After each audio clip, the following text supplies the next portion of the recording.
क्या हुआ था इसके साथ? ये लड़की इस बच्ची को लेके यहाँ आई है डॉक्टर, यही जानती है। क्या हुआ बच्ची को? डॉक्टर साहब, ये सीढ़ियों से नीचे गिर गई। सीढ़ियों में आग लगी थी क्या, जो बच्ची इतनी जल गई? ये बच्ची कौन है और तुम कौन हो? ये मेरी बेटी है। बेटी? तुम्हारी? तुमने जन्म दिया इसे? नर्स, सीएमएस को तुरंत इन्फॉर्म कर दो। बच्ची की हालत बहुत सीरियस है और अभी के अभी इसे आईसीयू में एडमिट करना पड़ेगा। इंटरनल इंजरीज के असर भी साफ दिखाई दे रहे हैं। Yes sir. नर्स, सबसे पहले बच्चे को ड्रिप लगाओ, कहीं देर ना हो जाए। जी डॉक्टर। अरे नर्स, जी डॉक्टर। वो लड़की कहाँ गई? कौन सी लड़की? अरे वही लड़की जो यहाँ खड़ी थी, जो इस बच्चे को यहाँ लेके आई है। तुरंत सिक्योरिटी को इन्फॉर्म करो।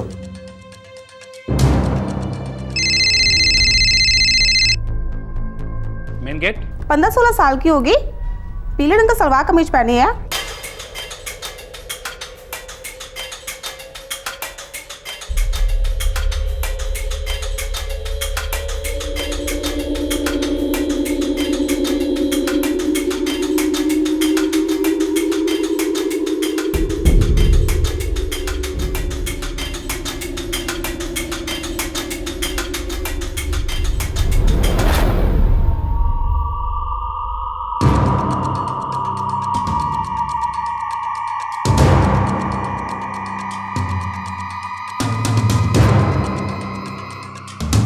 सिंह, लड़की मुझे मिल गई है, इधर ही है मेरे सामने। लगता है काफी इंटरनल हेमरेज हुई है। डॉक्टर दीपक, सांसें भी बहुत धीमी चल रही है। टू बी वेरी फ्रैंक, मुझे नहीं लगता कि अब ये बच्ची बचेगी। मुझे भी ऐसे ही लगता है। एक भी मिनट वेस्ट नहीं करना चाहिए, इसे तुरंत आईसीयू में ले जाना चाहिए। वेंटिलेटर पे डालना ही होगा, सांसें जा रही है सर। ये फैसला हम कैसे लें? सिक्योरिटी उस लड़की से पूछताछ कर रही है। हमारे पास अब बिल्कुल वक्त नहीं है सर। और चांसेस भी नहीं है। गॉन केस है सर। लेकिन हम इस तरह से बच्ची को जाने नहीं दे सकते हैं। आखिरी सांस तक कोशिश करनी चाहिए। लेकिन हम करें भी तो क्या डॉक्टर स्मिता? सारी फॉर्मेलिटीज कैसे पूरी होंगी? सर, पेशेंट के बैकग्राउंड के बारे में कुछ पता नहीं है। जो लड़की उसे यहाँ पर लेकर आई थी उसके बारे में भी कुछ पता नहीं है। मुझे नहीं लगता कि हम कुछ कर सकते हैं।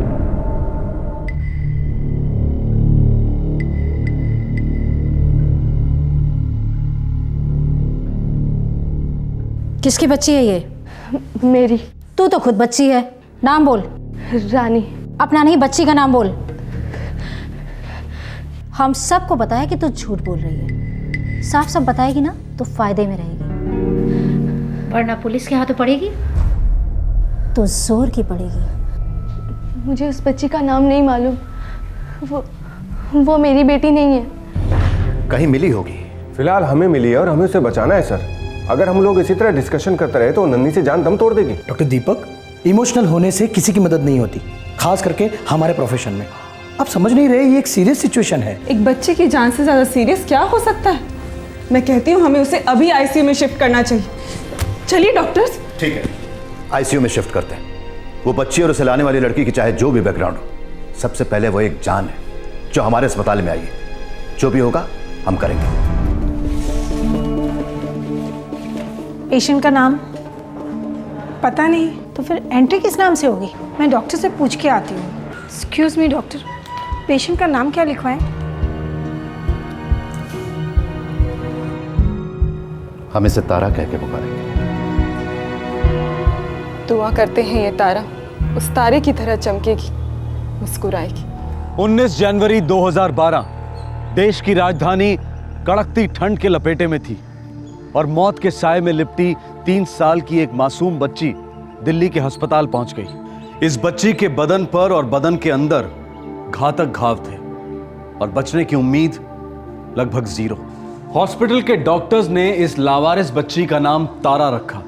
मीडिया को इस केस की भनक लग गई और रातों रात बेबी तारा और उसकी दुर्दशा सारे देश के दिल को छू गई। सभी जानना चाह रहे थे कि कौन है वो जल्लाद जिसने इस बच्ची की ये हालत कर दी। जिंदगी और मौत की कगार के बीच खड़ी कौन थी ये रहस्यमयी बच्ची? जहां एक तरफ सारा हिंदुस्तान बेबी तारा की जिंदगी के लिए दुआ कर रहा था, वहीं दूसरी तरफ इस बच्ची की पहचान को एस्टैब्लिश करने के लिए एक बहुत बड़ा ऑपरेशन लॉन्च किया गया। हमने उस बच्चे को नाम दे दिया है तारा, बेबी तारा। उसकी कंडीशन कैसी है सर? वो काफी सीरियस है इंस्पेक्टर। हाथ और पैर दोनों फ्रैक्चर्ड है और चेस्ट में निमोनिया इन्फेक्शन सेट इन हुआ है। और ये लड़की रानी? वो तो झूठ बोल रही है इंस्पेक्टर। मुझे नहीं लगता वो लड़की तारा की मां हो सकती है। मुश्किल से 15-16 साल की होगी। ओके डॉक्टर साहब, थैंक यू। मैं आपको फिर फोन करूंगा।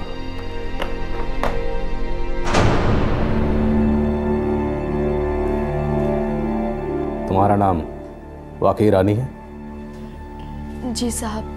तुम्हारे बारे में अस्पताल वालों ने हमें सब कुछ बता दिया है। तुम उस बच्ची की मां तो नहीं हो। अब जल्दी से ये बता दो, क्या तुमने उस बच्ची को मारा पीटा था? देखो रानी, तुम अभी बच्ची हो। अगर तुमसे गलती हुई है तो कबूल कर लो, हम तुम्हें जेल में नहीं डालेंगे। चलो बच्चा, अब जल्दी से बता दो, उस छोटी बच्ची को चोटें तुम्हारी वजह से आई हैं? ये नदीम कौन है, बच्ची का बाप? मुझे नहीं पता सर, उसने बच्ची मेरे पास दी थी संभालने के लिए। तुम नदीम को कैसे जानती हो?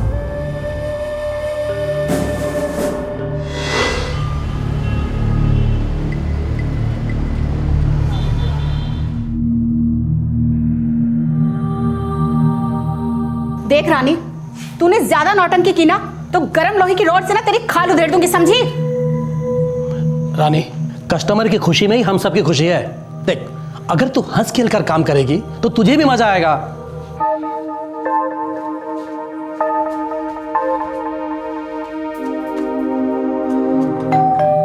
मैं देखती हूँ। देख रानी, कस्टमर को खुश रखना सीख। हाँ, आइए आइए नदीम भाई, आइए, वेलकम है आपका। शुक्रिया जी, शुक्रिया। आइए। आदावर्ज नदीम भाई, आदावर्ज। आइए आइए। नदीम भाई एकदम काली फुलझड़ी है नदीम भाई, 18 की भी नहीं हुई अभी। हाँ, इस पटाखे ने अभी तक एक ही दिवाली देखी है नदीम भाई, और वो भी अधूरी दिवाली। अब तो बस आप ही दिखा दो इसे चांद तारे। अगर ऐसी बात है तो बैठाइए। अंदर जा। देख रानी, पूरे 2 घंटे हैं तेरे पास, छा जा बस आज तो। और हाँ, ध्यान रखना नदीम भाई यहाँ बार बार लौटने चाहिए, समझी? अरे चल ना, चल, शर्मा क्यों रही है? कस्टमर तो तोहफे देते हैं, टिप देते हैं, फिर ये नदीम तुम्हारे पास बच्ची क्यों छोड़ गया? वो हमारा लव हो गया था सर। अब प्यार व्यार तो करते नहीं मुझसे, बस बोलते हो ताकि मजा ले सको। अच्छा चल बता, कैसे यकीन दिलाऊं तेरे को? शादी कर लो मेरे साथ। 18 की तो हो जा पहले। फिर से झूठ। सच तो ये है कि तुम अपनी पहली वाली को छोड़ना ही नहीं चाहते। लेकिन इस वक्त तो मैं तेरे साथ हूं ना मेरी जान। शादी तो बहुत दूर की बात है, कर लेंगे शादी। वो कहते ना, जो है आज है, अभी है, मजे लो, ऐश करो। ये बेबी तारा नदीम की बेटी है? मुझे नहीं पता सर, जब नदीम मुंबई जा रहा था वो उसे मेरे पास छोड़ गया।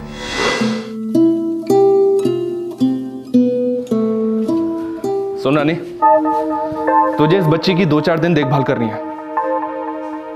कौन है ये? इसके माँ बाप कहाँ हैं? तू सवाल मत पूछा कर, बस जैसा कहता हूं वैसा करती जा। लेकिन मुझे बच्चे संभालना नहीं आता है। हाँ तो सीख जाएगी, करते करते सीख जाएगी, और फिर मैं हूं ना तेरे साथ। देख रानी, मेरी बात ध्यान से सुन, तू इस बच्ची की देखभाल कर। मैं तुझसे वादा करता हूं कि मुंबई से लौटते ही मैं तुझसे शादी कर लूंगा, और फिर ये बच्ची हमारी बच्ची होगी।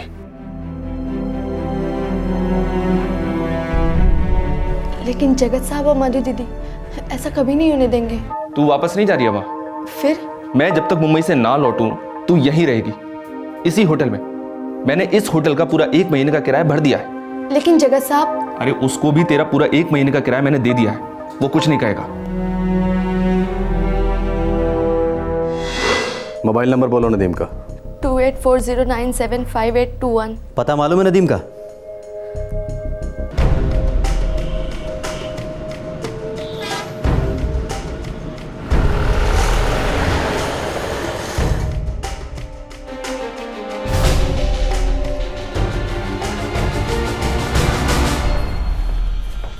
सर ये घर भी बंद है। लड़की ने नदीम का जो नंबर दिया था वो स्विच ऑफ है। नंबर और इंस्ट्रूमेंट दोनों ट्रैकिंग पे डाल दो। सर मैं सोच रहा हूँ लड़की को धंधे में लाने वाले मधु और जगत को उठवा लेते हैं। संगम विहार में रहते हैं, उन्हें पता होगा नदीम कहाँ है। चलो ठीक है।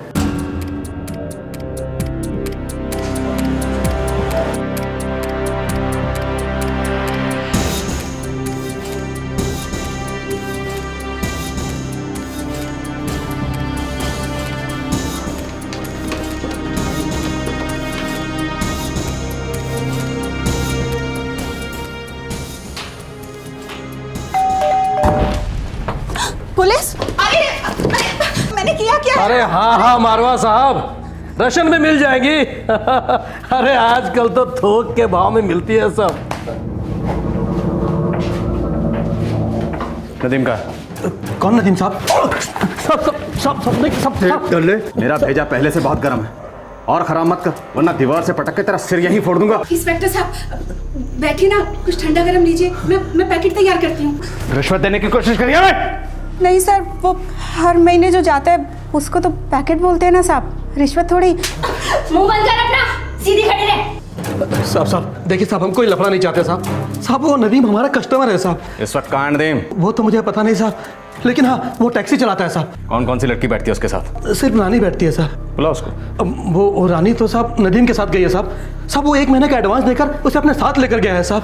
चल 6 महीने का एडवांस देता तुझे। चल थाने चल। साहब देखिए साहब, प्लीज बताइए साहब। साहब देखिए साहब, बात तो सुनिए सर। सर मैं माता शेरोवाली की कसम खा के बोल रही हूँ सर, ये बेबी तारा के बारे में हमें कुछ नहीं पता सर, सच्ची में। हाँ साहब। हे रानी बोल इन सबको कि हमारा इसमें कोई हाथ नहीं है। अरे ये क्या माजरा बेबी तारा का, बताना सबको रानी। देख रानी, कहीं का गुस्सा कहीं मत निकाल, ऐसे बेकार में मत फंसा हमें। बता देना सब पुलिस को। हाँ किसकी बच्ची है वो? नदीम की है? नदीम की बच्ची है? बोलना रानी। अरे बोलना कुछ। बेबी तारा की पहचान का खुलासा सिर्फ टैक्सी ड्राइवर नदीम कर सकता था, जिसने इस बच्ची को देखभाल के लिए रानी के हवाले कर दिया था। 16 साल की रानी खुद एक नाबालिग टीनेज लड़की थी जो प्रोस्टिट्यूशन के रैकेट का शिकार बन चुकी थी। जहां एक तरफ दिल्ली पुलिस नदीम की तलाश में जमीन आसमान एक किए हुए थी, वहीं दूसरी तरफ बेबी तारा आईसीयू में जिंदगी और मौत के बीच त्रिशंकु बनी हुई थी।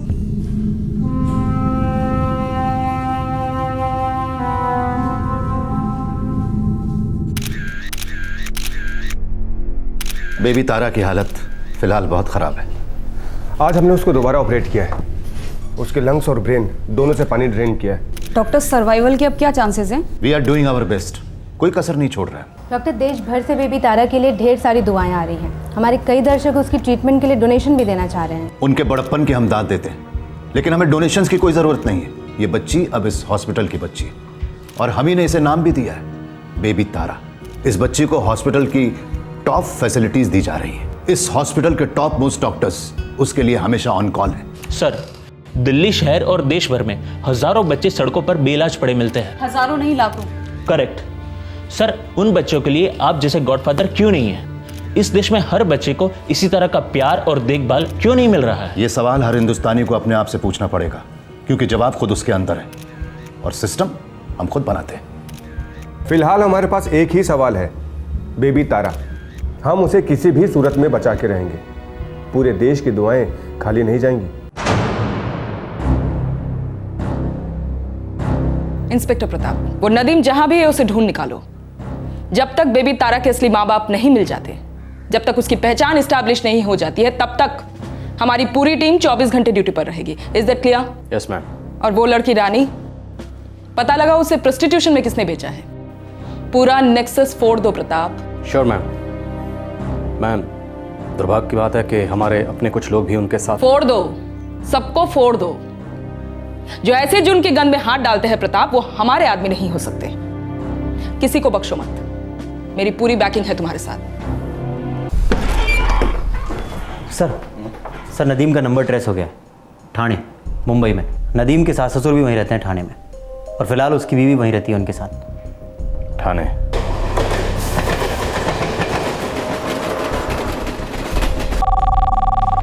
हेलो वाघ साहब नमस्ते। क्या हाल चाल थाने के? वही रोज की ड्यूटी, कभी खुशी कभी गम। अच्छा सुनिए, एक काम है आपसे। एक लड़का है नदीम, दिल्ली का रहने वाला है। वो इस वक्त आपके एरिया में है। जी हाँ, थाने में। हम बेबी तारा केस के सिलसिले में उसे तलाश रहे हैं। अरे बेबी तारा का केस तो मैं रोजाना टीवी पे फॉलो कर रहा हूँ। क्या कर दिया फूल सी बच्ची का। हमें इस नदीम पर शक है। आप उसके घर पर रेड डालिए और उठा लीजिए उसे। आप सिर्फ एड्रेस बता दीजिए प्रताप साहब, घसीट के ले आऊंगा साले को।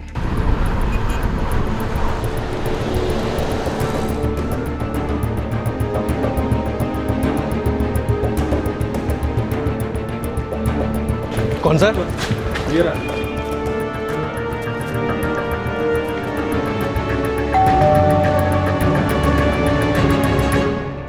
नदीम का है?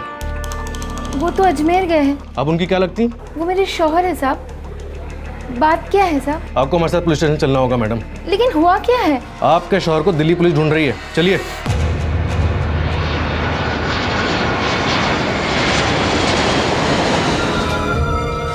हाँ साहब, मैं इस बच्ची को पहचानती हूँ, बहुत अच्छी तरह से पहचानती हूँ साहब।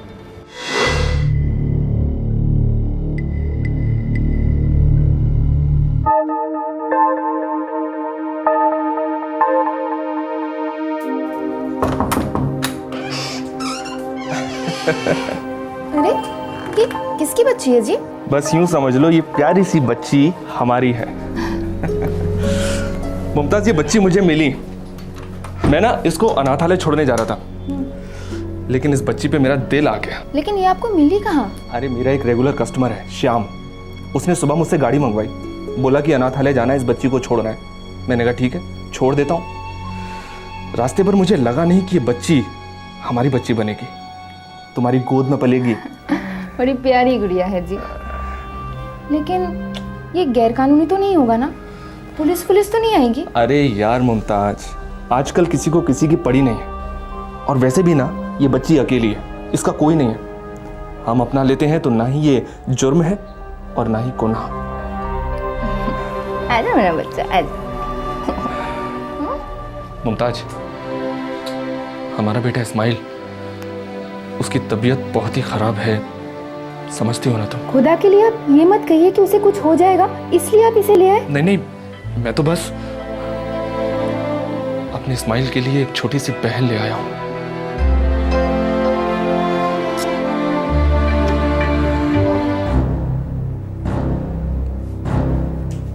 अक्टूबर 2011 की बात है। मेरा बेटा इस्माइल अस्पताल में था, थाने में। तुम्हारा मायका थाने में है? हाँ साहब।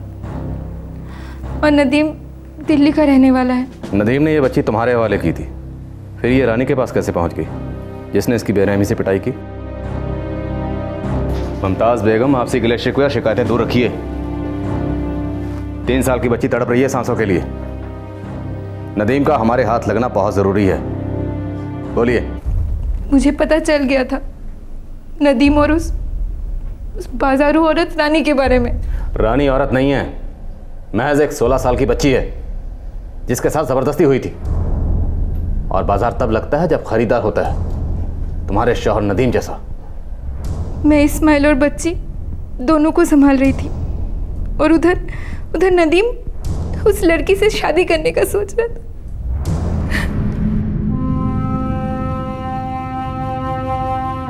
तुम मुझ पे बेकार में ही शक कर रही हो मुमताज। खुदा कसम, मैंने कुछ गलत नहीं किया है।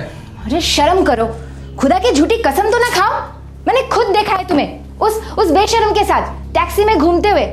तुम दोनों अपनी मनहूस शक्लें छुपा रहे थे मुझसे। अब मुमताज, वो मैं नहीं था, तुम्हें गलतफहमी हो रही है। चुप करो, वो तुम दोनों ही थे। और ये बच्ची, इस बच्ची को किसी श्याम बाम ने नहीं दिया था तुम्हें अनाथालय छोड़ने के लिए। ये बच्ची तुम दोनों की पैदाइश है, जिसे तुम दोनों ने मेरे गले बांध दिया है। ये तो सरासर झूठ है मुमताज, ये सच नहीं है। मुझे नहीं जानना है क्या सच है क्या झूठ है। बस अभी कभी इस बच्ची को यहाँ से लेके जाओ, मुझे इसकी शक्ल तक नहीं देखनी है। तुम सुन रहे हो तो मैं क्या कह रही हूँ? इसे अभी के अभी यहाँ से लेके नहीं गए ना, तो मैं इसे सीधा पुलिस के हवाले करूंगी, और तुम्हारे और रानी के खिलाफ शिकायत भी दर्ज करवाऊंगी। मौलवी साहब को भी बुलाऊंगी, पूरे कौम में ढिंडोरा पीटूंगी। तुम सब गिरफ्तार हो जाओगे, समझे?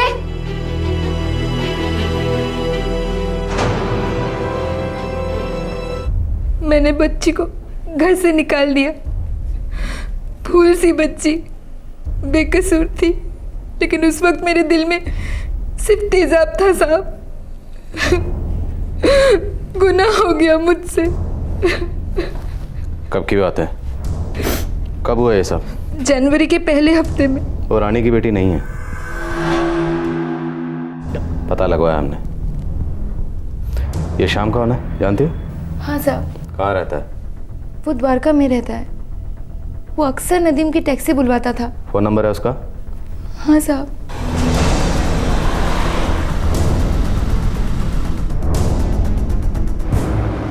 सर शाम का नंबर स्विच ऑफ है। होना ही था।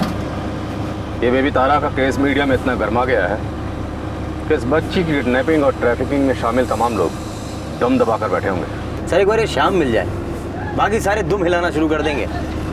मैंने उसका नंबर सर्विलेंस पर डाल दिया।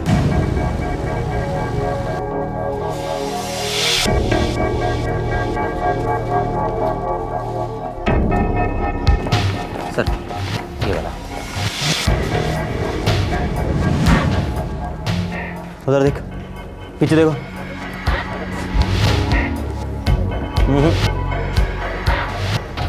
सुनिए, ये शाम कहाँ गया होगा, कुछ बता सकते हैं? पता नहीं साहब, लेकिन जिस दिन वो बेबी तारा वाली न्यूज़ टीवी पर आई थी ना, उस दिन मैंने शाम और उसकी पत्नी निशा को हड़बड़ी में घर से जाते हुए देखा था। क्यों?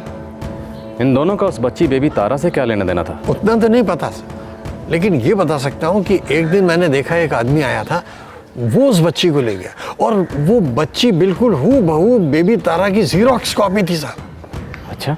और शाम बार बार कह रहा था कि बच्ची को संभाल कर रखना, उसका ख्याल रखना। अरे वाह, ये बच्ची तो बहुत सुंदर है। लाइए श्याम भाई, आजा बेटा आजा।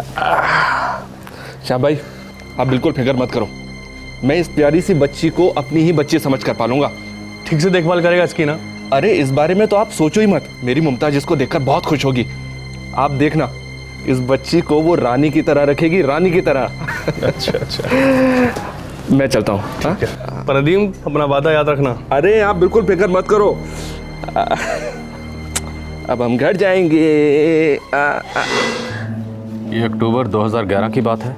हाँ, लगभग अक्टूबर 2011। ये बच्ची बेबी तारा श्याम और उसकी पत्नी निशा की बेटी थी? अरे नहीं साहब, श्याम और निशा तो हमारे पड़ोस में 2 साल से रह रहे हैं। उनकी अपनी कोई औलाद नहीं थी और ये बच्ची तो मुश्किल से हफ्ते भर यहाँ रही। फिर ये बच्ची उनके पास कहाँ से आई? वो तो नहीं बता सकता साहब।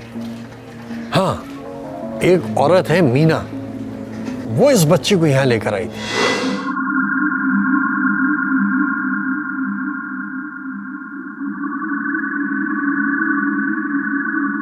शर्मा, ये केस तो किसी चक्रव्यूह की तरह हो गया है। हम जितना अंदर जा रहे हैं उतना उलझता जा रहा है, लेकिन बेबी तारा के माँ बाप का अभी तक कोई अता पता नहीं है। सर रिले मैच की तरह बच्ची को एक हाथ से दूसरे हाथ में पास किया गया है। मीना, ये मीना शाम को काफ़ी करीब से जानती होगी। शाम का सेल नंबर है हमारे पास। उसके सेल रिकॉर्ड में मीना का नंबर ज़रूर होना चाहिए, पता करो।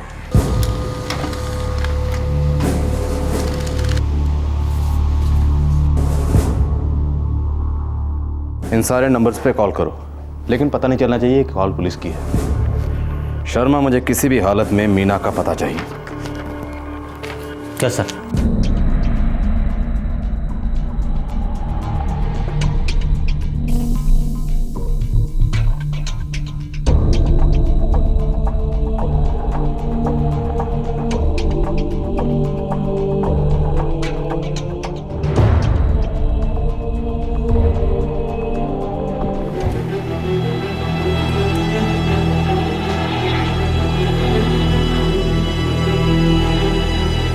सर, इन्फेक्शन फैलता ही जा रहा है। इसे अभी के अभी ऑपरेशन टेबल पर ले जाना पड़ेगा। एक और ऑपरेशन लास्ट चांस है। बहुत बड़ा रिस्क है दीपक ये। सर, बचने के भी कोई चांसेस नहीं है सर। हमें एक चांस तो लेना ही चाहिए। नो ऑप्शन सर, ऑपरेट करना ही होगा। ठीक है सिस्टर, ऑपरेशन थिएटर रेडी कीजिए। 2 फरवरी 2012, 2 हफ्ते बीत चुके थे। बेबी तारा कौन थी, कहां से आई थी, इस जानकारी को पाने में पुलिस अब तक आधे रास्ते तक भी नहीं पहुंची थी। कौन थे इसके माता पिता, कहां थे, सामने क्यों नहीं आ रहे थे, जबकि बेबी तारा की खबर सारे देश में फैल चुकी थी। दूसरी तरफ हॉस्पिटल में बेबी तारा की हालत और बिगड़ती जा रही थी। उसे सिर्फ कोई चमत्कार ही बचा सकता था, लेकिन दिल्ली हॉस्पिटल के काबिल डॉक्टर्स दिन रात कोशिश कर रहे थे। कोई हार मानने के लिए तैयार नहीं था, ना डॉक्टर्स, ना मीडिया, ना ही देश की जनता। सबकी जुबान पर ऊपर वाले से सिर्फ एक ही दुआ थी कि वो बेबी तारा को बचा ले। हेलो, मीना जी बोल रही हैं? हाँ जी बोल रहे हो, कौन बोल रहा है? मीना जी, हम आइकॉनिक कंपनी से बोल रहे हैं। आपका नंबर लकी ड्रॉ के लिए सेलेक्ट हुआ है। काय का लकी ड्रॉ? टेलीफोन कंपनी से आपका नंबर मिला, उन नंबरों का हमने लकी ड्रॉ किया है, तो आपका नंबर सेलेक्ट हुआ है। फटाफट बता, इसमें मेरा क्या फायदा है? अरे आप 5,000 रुपए का इनाम जीती हैं मीना जी। 5,000 का? अरे भाई किस खुशी में 5,000 का इनाम जीती हूँ? क्योंकि आप लकी हैं। बस आप अपना पता दे दीजिए, कल हमारा एग्जीक्यूटिव आपके पास आएगा और आपको आपका लकी ड्रॉ का चेक दे देगा। हाँ, आपको एक आइडेंटिटी प्रूफ दिखाना पड़ेगा, voter ID, passport, pan card, ऐसा कुछ। वो सब तो है मेरे पास। बस तो फिर बधाई है, आप अपना पता दे रही हैं ना? हाँ लिख लो भाई, लिख लो।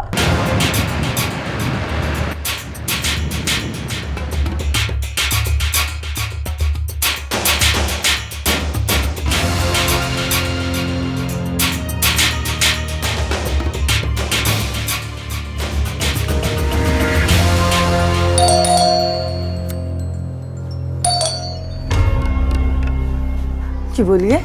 मीना जी, मैं ही हूँ मीना। अरे अरे ये क्या कर रहा है? क्यों? चलो हमारे साथ। Police station. चुपचाप चलो, वरना यहाँ पिटोगी ना तो पूरा मोहल्ला बाद में ताने देगा। लेके चलो। चलो डाकू साहब। अरे साहब चलो, कुछ ले साहब, कुछ पैसे वैसे साहब। बेबी तारा किसकी बेटी है? मीना, वो छोटी सी बच्ची इस वक्त बहुत बड़ी लड़ाई लड़ रही है। पूरे हिंदुस्तानी उसके लिए सिपाही बनकर तैनात हैं। उसके लिए उपवास और रोजे रखे जा रहे हैं, नारियल और चादरें चढ़ाई जा रही हैं। अगले 10 सेकंड में अगर तुमने सब कुछ सच सच नहीं बताया तो उस बच्ची की कसम उससे कहीं ज्यादा तड़पोगे तुम। अरे साहब, मैंने तो शाम को उसे अनाथालय में दाखिल करने के लिए कहा था। उस नासपीटे ने उसे किसी और को दे दिया, शायद इसीलिए उस बच्ची की ये हालत हुई है। मेरा सवाल था बेबी तारा किसकी बच्ची है? जरीना शेख की है साहब। कौन जरीना शेख? कहाँ है इस वक्त? एक आदमी झुंझुन राजस्थान में, उसने उसे खरीदा था। खरीदा है?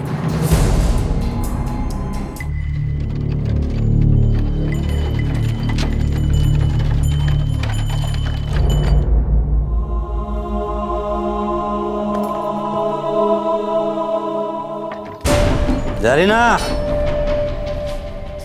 चल रोटी खिला।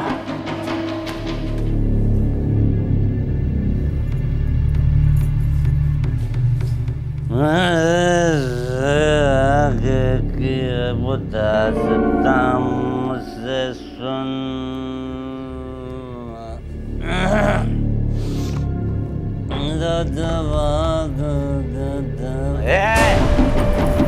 जी करता है तन्ने अभी के अभी खा जाऊं।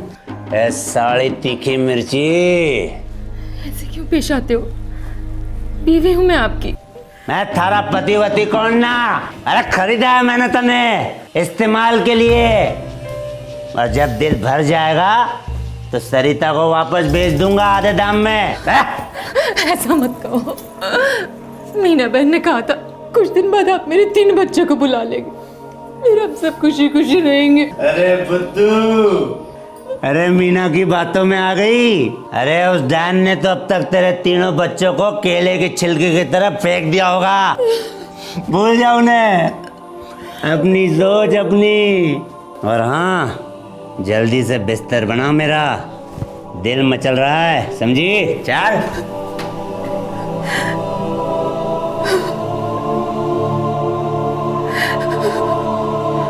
ओह गॉड, इस बच्ची को बचा लो, इस बच्ची को बचा लो।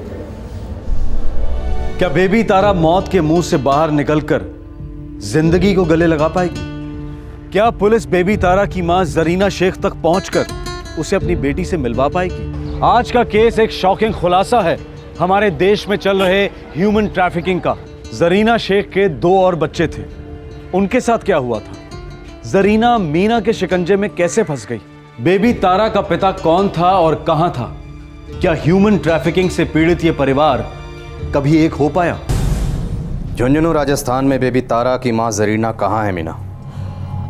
मुझे नहीं पता साहब, मैंने उसे वहाँ की एक औरत सरिता के हाथों बेच दिया था। सरिता का मोबाइल नंबर दो, पता बताओ उसका। तुम्हारी चुप्पी का हर एक सेकंड बेबी तारा की जिंदगी का सेकंड है।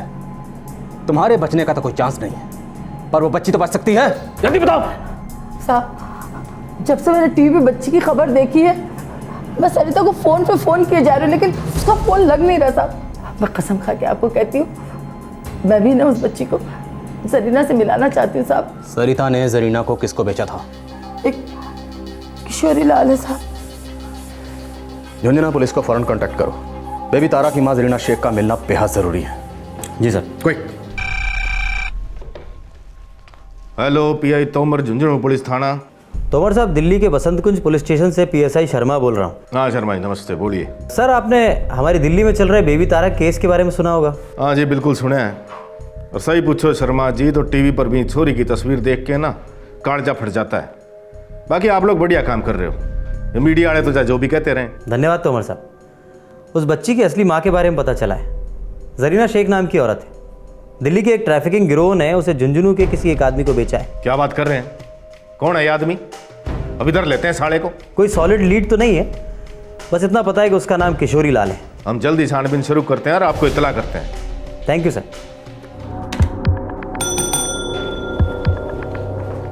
हुक्म सर। राठौर, इंसानों के ढेर में छुपा एक अमान ढूंढना है हमें। जी साहब। नाम पता हुलिया? नाम एक ही है, पर हो सकता है वो भी झूठा हो। किशोरी लाल, उसके कब्जे में एक औरत है, जरीना शेख।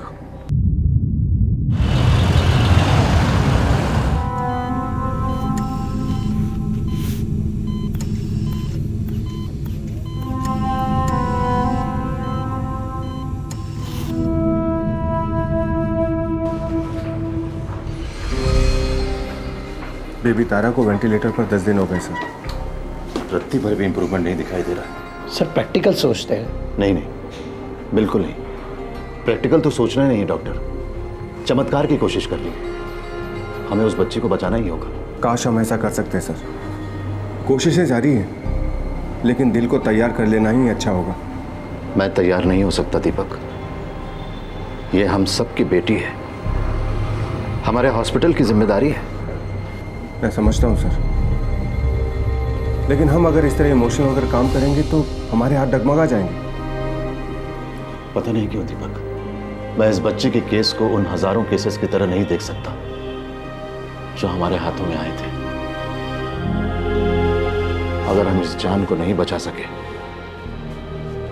तो मेरे अंदर कुछ मर जाएगा डॉक्टर दीपक। बेबी तारा जिंदगी और मौत के बीच झूल रही थी, और साथ में हॉस्पिटल स्टाफ, मीडिया और सारे देश की जनता उम्मीद और निराशा के बीच झूल रही थी। बेबी तारा को जिंदा रखना अब एक मिसाल बन गई थी डॉक्टरों की जद्दोजहद की। बेबी तारा की कहानी जज्बातों की एक नदी बन गई थी जो हर ममता भरे दिल को सींच रही थी। पर साथ ही बेबी तारा की कहानी एक उदाहरण भी है कि इंसान की जिंदगी कितनी उदासीन हो सकती है। एक तरफ इस केस ने सारे देश को उम्मीद और फिक्र की डोर में बांधकर एक कर दिया था, और दूसरी तरफ यह केस आईना था हमारे देश में चल रहे घिनौने ह्यूमन ट्रैफिकिंग, यानी कि इंसानों की बिक्री के अवैध धंधे का, जहां इंसान की गरिमा और उसके अधिकार दोनों को रौंद दिया जाता है। अब इस केस के कई सवाल सामने आ गए थे। सबसे पहले ये कि बेबी तारा कब और कैसे दिल्ली पहुंची, वो अपनी मां जरीना शेख के आंचल से कैसे अलग की गई, उसके भाई बहन कहां थे, और बेबी तारा की मां जरीना शेख आखिरकार राजस्थान कैसे पहुंच गई। मैम, हम 24 घंटे झुंझुनू पुलिस के संपर्क में हैं। वो वहाँ का पूरा इलाका छान रहे हैं। उम्मीद है बहुत जल्दी वो बेबी तारा की माँ जरीना शेख को ढूंढ निकालेंगे। कोई लीड्स मिले हैं कि जरीना राजस्थान कैसे पहुंच गई? मैम, हम मीना से दोबारा पूछताछ कर रहे हैं। आसानी से मुंह खोलने वाली औरत नहीं है, लेकिन यही एक जरिया है इस ट्रैफिकिंग के गिरोह तक पहुंचने का। गिरोह की हड्डी पसली एक कर दो इंस्पेक्टर, चूर चूर कर दो उनके सारे ऑपरेशंस को। और हाँ, बेबी तारा के भाई बहनों को ढूंढ निकालो जितनी जल्दी हो सके। यही प्लान है हमारा मैम। उस नदीम का क्या हुआ जिसने रानी का इस्तेमाल किया था? वो अजमेर गया हुआ है। हम लगातार उसका फ़ोन ट्रैक कर रहे हैं, लेकिन वो अपना सिम बदलता रहता है। अभी तक उसने अपनी पत्नी मुमताज़ से कांटेक्ट नहीं किया है। उसकी ट्रैकिंग पर ढील मत देना इंस्पेक्टर, और मुझे रानी के माँ बाप भी चाहिए जितनी जल्दी हो सके। आखिरकार वो भी एक बच्ची है जिस पर हर किस्म का शोषण हुआ। रानी फिलहाल जोविनल होम के संरक्षण में है। उस पर कोई केस दर्ज नहीं होगा।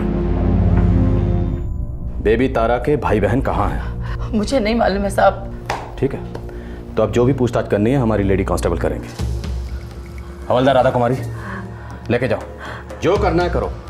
एक बात का ख्याल रहे, तब तक इसे मरने मत देना जब तक सब कुछ सच ना बता दे। लेके जाओ। साहब आप मेरे साथ ऐसा नहीं कर सकते साहब, मैं बूढ़ी औरत हूँ साहब। साहब ऐसा मत कीजिए साहब। साहब मैं आपकी माफी दे रहा हूँ साहब। मां शब्द का मतलब समझती है तू? ममता के भूत है तुम्हारे अंदर, घटिया दलाल। मैं तुम्हें प्रायश्चित करने का मौका दे रहा हूं और मेरे साथ दलाली का हथकंडे अपना रही है तुम। दर्द देना से, नमक मिर्च वाला दर्द देना इस डांड को। लेके जाओ। हाँ सर। और आसमा कौन?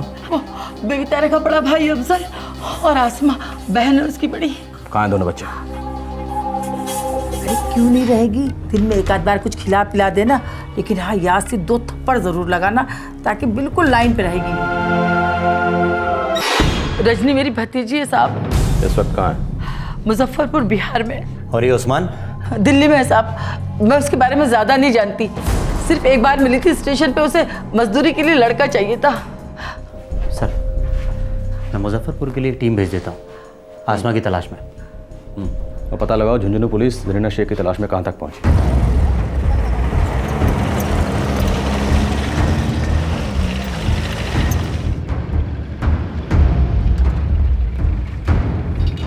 राम राम साहब। और भाई लेखाराम ठीक है? ठीक है साहब जी। साहब जी, इस गांव में तो कोई नहीं है। ठीक से देखे होगे नहीं? ठीक से देखो साहब, पूरी तरह से तलाशे हो, पर इस गांव में कोई भी खरीदी हुई औरत को नहीं। अब तो सिर्फ 2 इलाके बचे हैं सर, लेकिन मुझे लगता है किशोरी लाल शायद झुंझुनू छोड़कर कहीं निकल गया है। तो और मुखबिर लगा दो काम पे। झुंझुनू छोड़ के गया है तो पीछे कोई ना कोई सुराग भी छोड़ गया होगा। आदमी हिंदू है और औरत मुसलमान नहीं। यूँ छुप छाप के इतनी आसानी से जाना नहीं होगा उसका।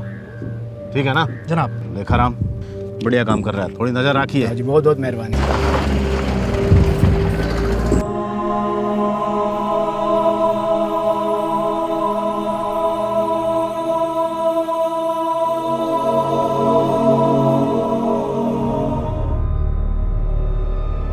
काहे 2 लाख में वापस ले लूं? मारो कोई दिमाग खराब है?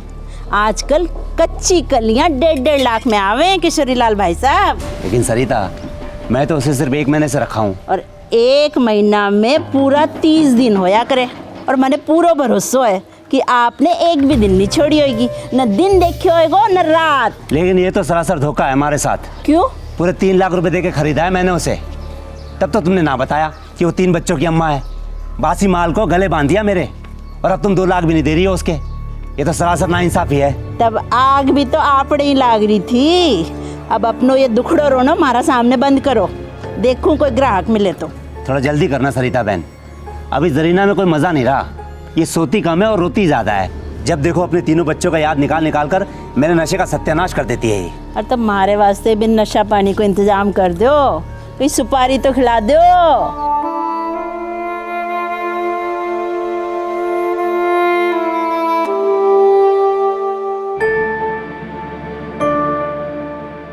ना मीना बहन, सवाल ही पैदा नहीं होता। किसी को मुझसे शादी करनी है तो मेरे बच्चों को अपनाना ही होगा। जरीना इतनी शहजादी ना बन, समझी? फिर से जिंदगी की नई शुरुआत करने का ऐसा मौका नहीं मिलेगा। सुन जरीना, किशोरी लाल बड़ा ही शरीफ और नेक आदमी है। उसकी बुआ बोली तेरी शादी होते ही वो तेरे तीनों बच्चों को पीछे से राजस्थान बुलवा लेगी, उसके बाद राजी खुशी रहना आराम से तू। तब तक हम है ना, मैं और मीना दीदी मिलकर तीनों की बढ़िया देखभाल करेंगे। जरीना, मुझ पे भरोसा तो करती है ना?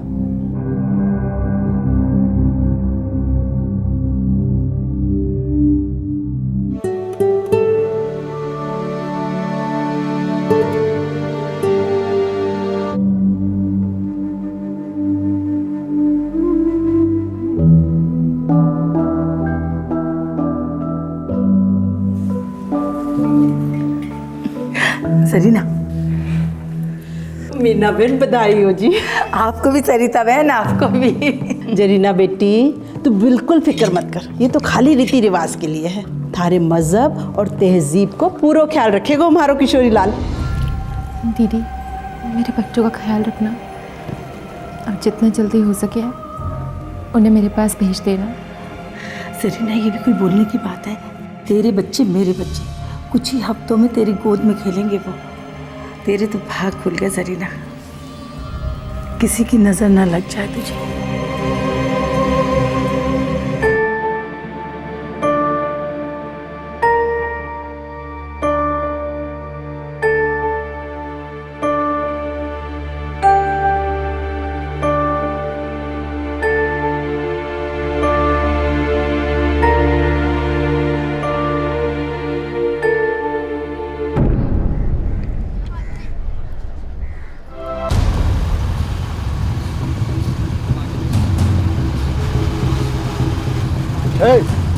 सुन इधर, इसको जानता है? ये तो नक्सड़ी वैसे नहीं है। कहाँ रहती है? ये सब आगे से गली में जाके चौथा मकान। चलो।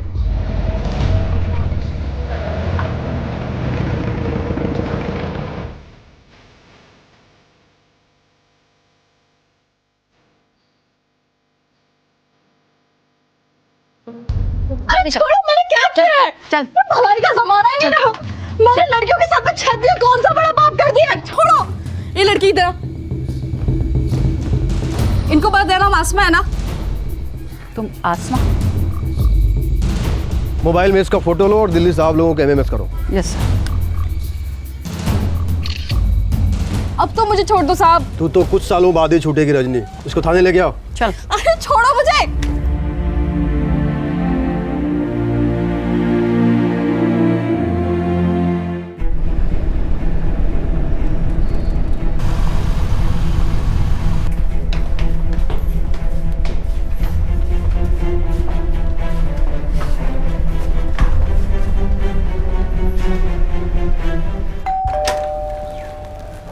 जी नरेंद्र जी। हाँ जी। रानी आपकी बेटी है? जी हाँ। साले खुद की बेटी को भेड़ियों के हाथों बेच दिया, वो वहाँ जुल्म सह रही है, नोची जा रही है, तो यहाँ आराम से बैठा। साहब जी मेरा उससे कोई रिश्ता नहीं है। 6 महीने हुए पहले ही मेरा घर छोड़ करके भाग चुकी है। अरे साहब जी मुंह काला कर दिया उसने। रानी, तुम्हारे बाबा का कहना है कि तुम घर छोड़ के भाग गई थी। मुंह काला कर दिया तुमने इनका। ये मेरे बाबा थे, अब कुछ नहीं लगते मेरे। जो कहना सो कहे, अब कोई वास्ता नहीं मेरा इस आदमी से। इस केस में अब तक सारा फोकस बेबी तारा पर था, लेकिन अब रानी के साथ हुए घोर अत्याचार का चिट्ठा भी खुलने लगा था।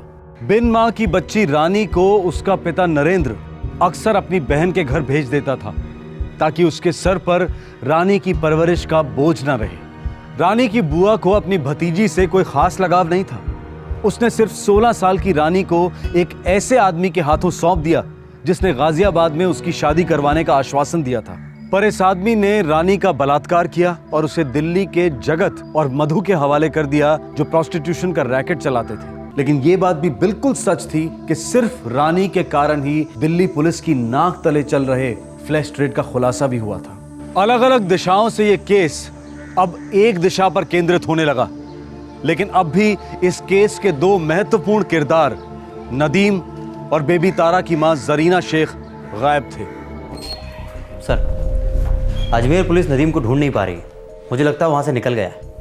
जाकर आखिर कहां तक जाएगा? सर, आप कहें तो उसका घर, बैंक अकाउंट सब कुछ सील करवा दूं? करवा दो। जब टांगे टूटेंगी ना, तो खुद ब खुद रेंगता हुआ हमारे पास आएगा।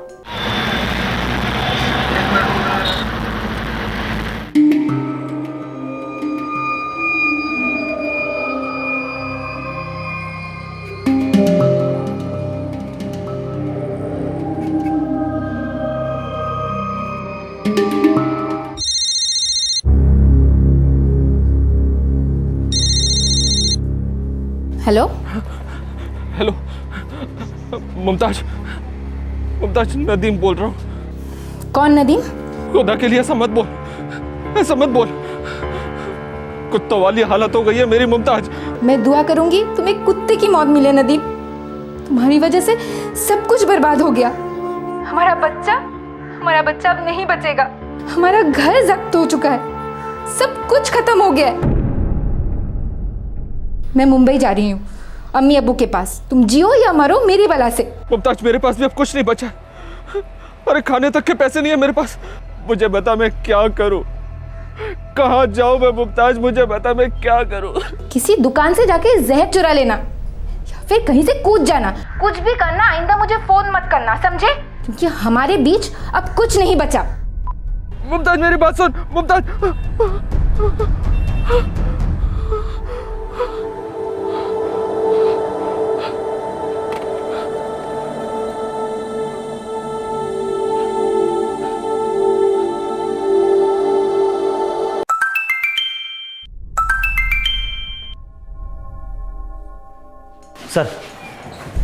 सर बेबी तारा की बहन आसमा बिहार में ट्रेस हुई है, उसका फोटो।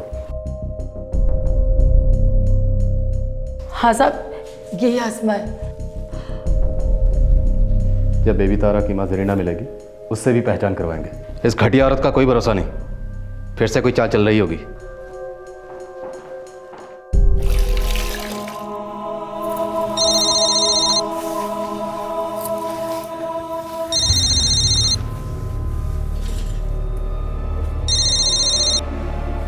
हाँ सरिता बोलो।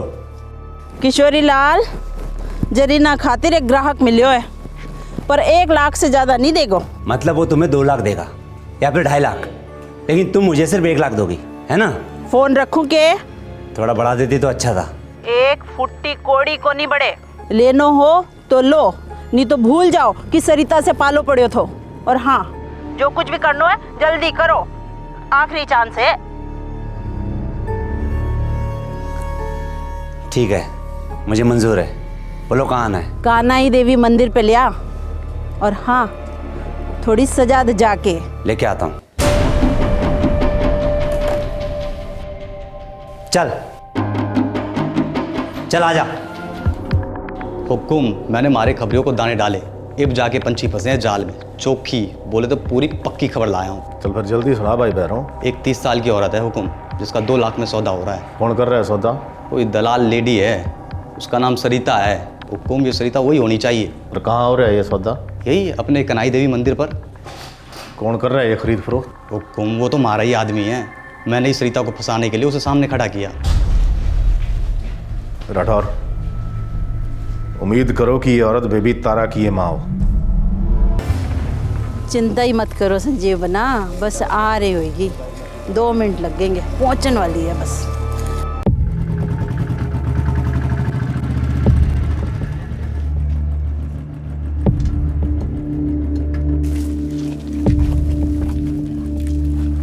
चल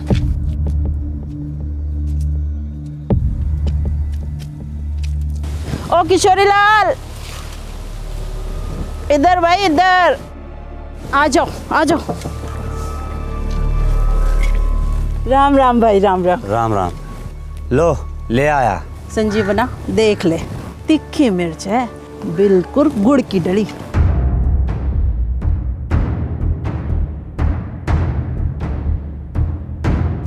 पसंद है? ठीक है सरिता। चल फिर ले जा, जा जा ऐश कर। जा।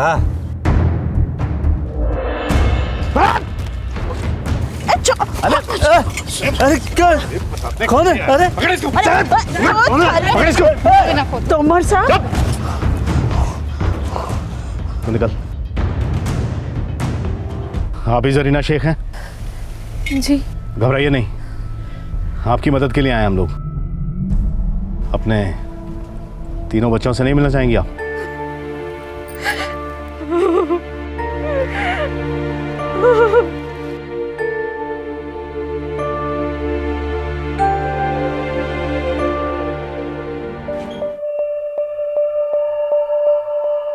वो आपकी सबसे छोटी बेटी। क्या हुआ है मेरी चुटकी को? वो अस्पताल में है, बहुत बुरी हालत में है। क्या हुआ क्या है उसको? बहुत बुरा हुआ है उस बेचारी के साथ, लेकिन आपकी बड़ी बेटी आसमा को दिल्ली पुलिस ने ढूंढ निकाला। हाँ, लेकिन आपके बेटे अफसल का अब तक कुछ पता नहीं चल रहा। बहुत बड़ी गलती करी मैंने,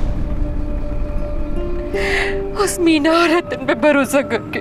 हम सब कुछ जानते हैं। बहरहाल मीना तो अब दिल्ली पुलिस की हिरासत में है, लेकिन ये रतन कौन है?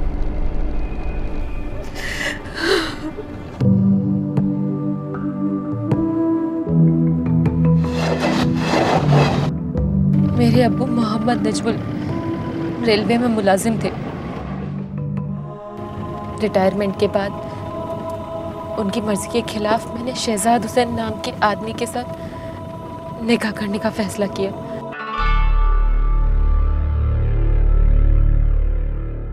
जरीना बेटी, देख मेरी बात मान ले, ये शहजाद सिर्फ नाम का शहजाद है। अरे कई बार जेल जाके आ चुका है वो, और ये बात तो उसने बताई ही नहीं होगी तुम्हें। अब्बू सारा गांव शहजाद के बारे में गलत अफवाहें फैला रहा है। वो नेक इंसान है अब्बू। देख बेटी, अब तू बड़ी हो गई है, अपनी मर्जी की मालिक है, लेकिन मैंने जिंदगी देखी है और अपनी जिंदगी के तजुर्बे से कहता हूँ उसे निकाह मत कर, वरना पछताएगी बेटा। लेकिन क्यों अब्बू? उस आदमी पर पूरे गांव को शक है, और देख तेरे दिल में जरा भी शक हो तो शक की दस्तक को सुन। नहीं अब्बू, मेरे दिल में शहजाद के लिए जरा सा भी शक नहीं है।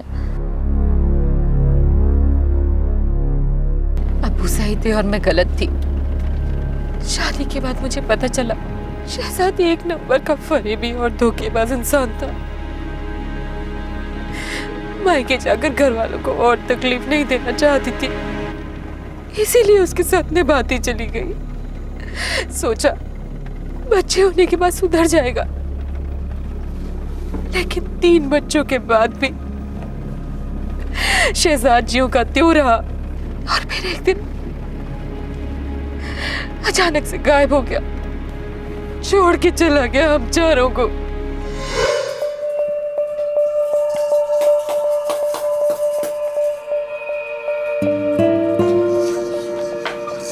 अम्मी, अब्बू कब आएंगे? क्या पता, 2 महीने बीत चुके हैं। अम्मी, अब्बू नहीं आएंगे तो हम क्या करेंगे? अल्लाह जाने क्या करेंगे।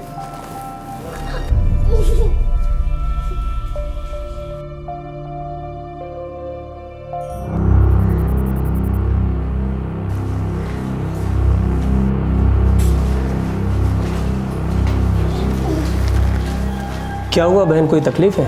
मेरा बेटा अफजल, सर में चोट आई है उसको। कैसे, कहीं गिर गया क्या? घर में वो डिब्बा उतारा था ऊपर से तो पैर फिसल गया। क्या बोले डॉक्टर साहब? टाँके लगाने के लिए कह रहे हैं। बहन आप फिक्र मत कीजिए, बच्चे हैं, गिरते विरते रहते हैं, सब ठीक हो जाएगा। कहाँ रहती हैं? यहीं मुजफ्फरपुर में? जी, रहमतुल्ला इलाके में। अच्छा, रहमतुल्ला इलाका। बड़ी प्यारी बच्ची है आपकी, एकदम परी जैसी। बेटा आपका नाम क्या है? नाम क्या है बाबू का?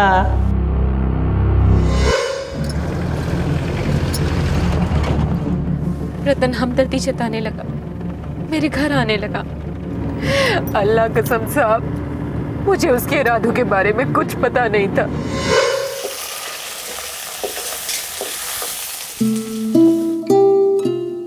ये देखिए हम आपके लिए क्या लेके आए हैं। रतन मामू, आप हमें मेला दिखाने नहीं लेके जाएंगे? बिल्कुल लेके जाएंगे। अरे आपके बगैर तो मेला हो ही नहीं सकता है। एक काम करते हैं, इस इतवार को सब साथ चलेंगे इकट्ठे, खूब मजे करेंगे। मेरे शौहर शहजाद अब कभी नहीं लौटेंगे, ना उन्हें मेरी ज़रूरत है और ना मेरे बच्चों की फिक्र है। तो फिर क्यों इंतज़ार कर रही है उसका? जरीना बहन, इंतज़ार उसका किया जाता है जो लौटने वाला हो, लेकिन ज़िंदगी और जवानी किसी का इंतज़ार नहीं करती। लेकिन मेरे पास इसका कोई चारा भी नहीं है रतन भाईजान।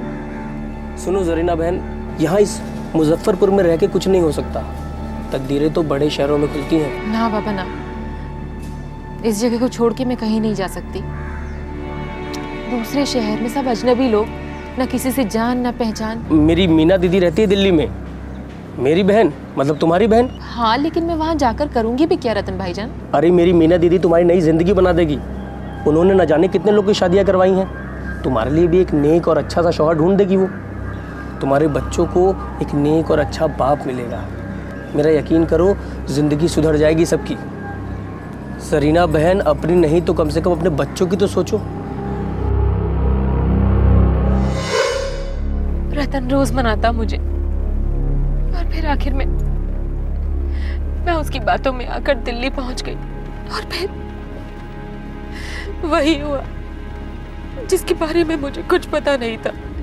सौदा किया मेरा, बेच दिया 3 लाख में मुझे।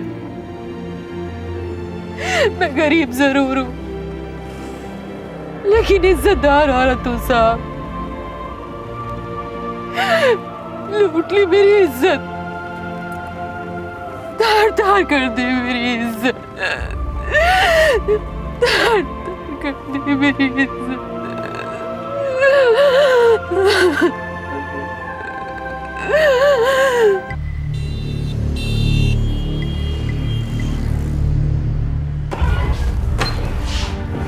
सर, ये है जरीना शेख, बेबी तारा की असली माँ।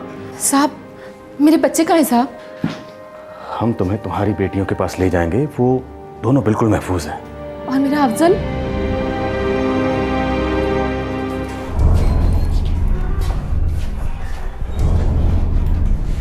जरीना, मीना,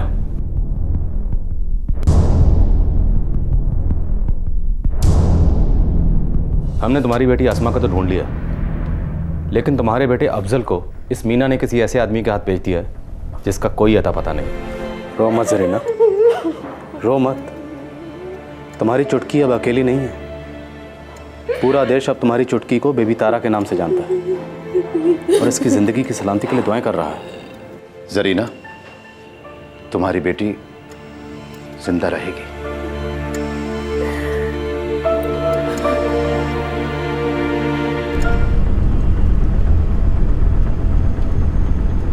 नदीम दिल्ली रेलवे स्टेशन के पास स्पॉट हुआ है। खबरी बराबर नजर रखे उस पर, हर मूवमेंट की खबर मिल रही है मुझे। पता लगाओ जरा इस वक्त कहाँ है वो। जी सर।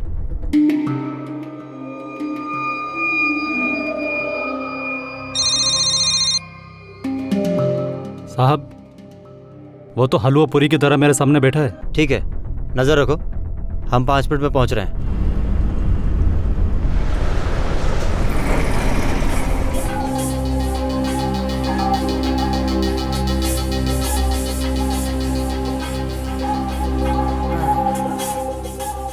और समोसा खा रहे हो? तुमसे मतलब नहीं, कोई खास मतलब नहीं है। खाओ खाओ, अच्छी तरह से खाओ। जेल में ले जाकर तुम्हारा समोसा बनाएंगे बाद में।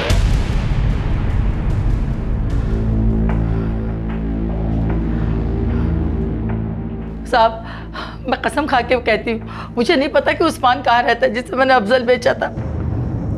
और ये रतन, रतन कहाँ है? वो मुजफ्फरपुर में ही होगा कहीं साहब।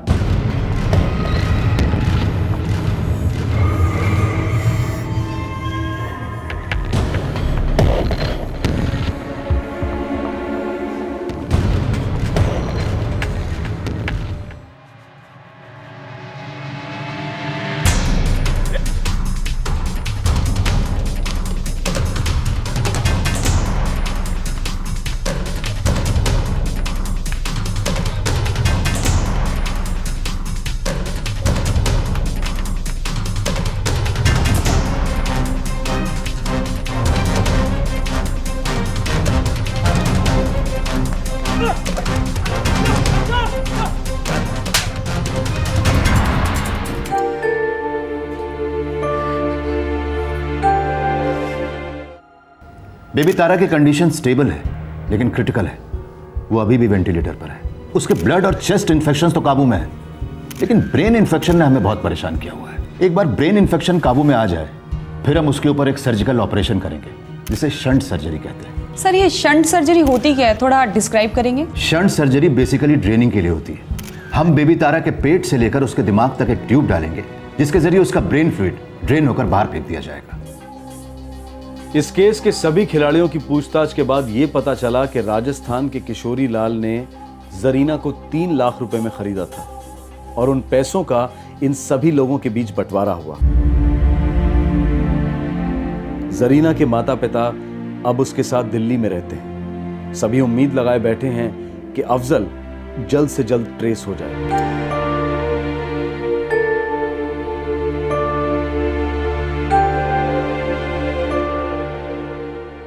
3 साल की फिरदौस उर्फ बेबी तारा अब भी क्रिटिकल है, लेकिन डॉक्टर्स उसे बचाने की पूरी कोशिश कर रहे हैं और सारा देश उसके लिए प्रार्थना कर रहा है।